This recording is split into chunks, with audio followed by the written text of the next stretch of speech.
আমি হোটেলে কিন্তু রোগীর কাছে ভিক্ষা। রিপন মিয়া তার বাবা মাকে দেখে না। কেউ পোস্ট দিচ্ছে, কেউ বলছে খ্যাতির নেশায় হারিয়েছে মানবতা। নিউজ চ্যানেলে ব্রেকিং টাইটেল, জনপ্রিয় রিপনের বিরুদ্ধে ভয়াবহ অভিযোগ। মানুষ বিশ্বাস করে ফেলছে মুহূর্তেই। কেউ বলে ওর মতো সন্তান লজ্জা, কেউ আবার বলছে খ্যাতি পেলে নাকি মানুষ বদলে যায়। অথচ কেউই জানে না খবরটার উল্টো দিকটা কোথায়।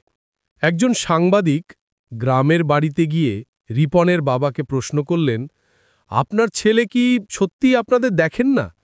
বৃদ্ধ মানুষটা হেসে শান্ত গলায় বললেন, ওসব কথা ঠিক না বাবা, আমার ছেলে নিয়মিত যোগাযোগ রাখে, ও আমাদের জন্য নতুন বাড়ি করছে। ক্যামেরা ঘুরে যায় মায়ের মুখে, চোখে জল, ঠোঁটে মৃদু হাসি। আমার ছেলেকে নিয়ে যা বলা হচ্ছে সব মিথ্যে। কিন্তু তখনও গুজব থামেনি। অন্যদিকে দূরের শহরে রিপন একা বসে আছে নিজের ঘরে। চারপাশে ফোনের স্ক্রিন জ্বলছে, হাজারো কমেন্টে ভরা ঘৃণার বার্তা। রিপনের চোখে জল, কিন্তু মুখে দৃঢ়তা। মানুষ এখন যা শুনতে চায় তাই বিশ্বাস করে। কেউ জানতে চায় না সত্যটা কি। আমি বাবা মাকে দেখি না, এই কথা বলা কত সহজ, কিন্তু ভালোবাসা সবসময় ক্যামেরার সামনে হয় না। কয়েকদিন পর হঠাৎই এক ভিডিও ভাইরাল হয়। রিপন গ্রামে ফিরে এসছে।